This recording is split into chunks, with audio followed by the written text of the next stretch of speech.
ವಿಚ್ಛೇದನ ಕೋರಿ ಕೋರ್ಟ್ ಮೆಟ್ಟಿಲೇರಿದ ಶುಭ ಪುಂಜ. ಉಡುಪಿ ಮೂಲದ ಉದ್ಯಮಿ ಸುಮಂತ್ ಕೈ ಹಿಡಿದಿದ್ದ ಶುಭ 2022ರ ಜನವರಿಯಲ್ಲಿ ಪ್ರೀತಿಸಿದ ಹುಡುಗನ ಜೊತೆ ಅದ್ದೂರಿಯಾಗಿ ಮದುವೆಯಾಗಿತ್ತು. 4 ವರ್ಷದ ದಾಂಪತ್ಯಕ್ಕೆ ಪರಸ್ಪರ ಒಪ್ಪಿ ಡಿವೋರ್ಸ್ಗೆ ಅರ್ಜಿ ಸಲ್ಲಿಸಿದ್ದು ಕಾರಣ ತಿಳಿದು ಬಂದಿಲ್ಲ. 5 ಸಚಿವ ಸ್ಥಾನಕ್ಕೆ ಮುಸ್ಲಿಂ ಸಮುದಾಯದ ಪಟ್ಟು. ಕೊಡದಿದ್ದರೆ ನಮ್ಮ ಶಕ್ತಿ ಏನು ಎಂಬುದನ್ನು ತೋರಿಸುತ್ತೇವೆ. ಕಾಂಗ್ರೆಸ್ ಹೈಕಮಾಂಡ್ಗೆ ಮುಸ್ಲಿಂ ನಾಯಕರ ಎಚ್ಚರಿಕೆ. ತಮ್ಮ ಜನರಿಗೆ ಮಂತ್ರಿಗಿರಿ ನೀಡಲು ಮೌಲ್ವಿಗಳ ಪಟ್ಟು. ಹುಬ್ಬಳ್ಳಿಲಿ ಮುಸ್ಲಿಂ ಸಮುದಾಯ ಧರ್ಮಗುರುಗಳ ಬೇಡಿಕೆ. ತಮಿಳು ಖ್ಯಾತ ನಟ ಎಸ್.ಜೆ. ಸೂರ್ಯ ಮುಖ್ಯ ಪಾತ್ರದಲ್ಲಿ ನಟಿಸುತ್ತಿರೋ ಕಿಲ್ಲರ್ ಚಿತ್ರದ ಚಿತ್ರೀಕರಣದ ವೇಳೆ ಭೀಕರ ದುರಂತ.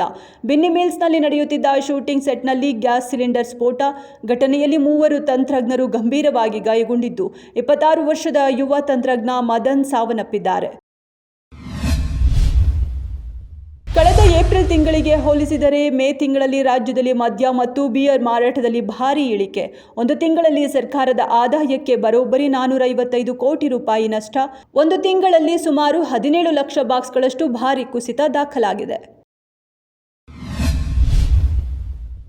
ರಾಜ್ಯದ ಆಡಳಿತ ವ್ಯವಸ್ಥೆಯಲ್ಲಿ ಹಲವು ಮಹತ್ವದ ಬದಲಾವಣೆಗಳಾಗಲಿವೆ ಎಂಬ ನಿರೀಕ್ಷೆ.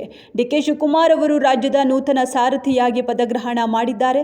ಡಿಕೆಶಿ ಸೈನ್ಯದಲ್ಲಿ ಘಟಾನುಘಟಿಗಳು. ಮುಂಬರುವ ದಿನಗಳಲ್ಲಿ ಆಡಳಿತದಲ್ಲಿ ಮತ್ತಷ್ಟು ಆಮೂಲಾಗ್ರ ಬದಲಾವಣೆಗಳಾಗುವ ಮುನ್ಸೂಚನೆ ಸಿಕ್ಕಿದೆ.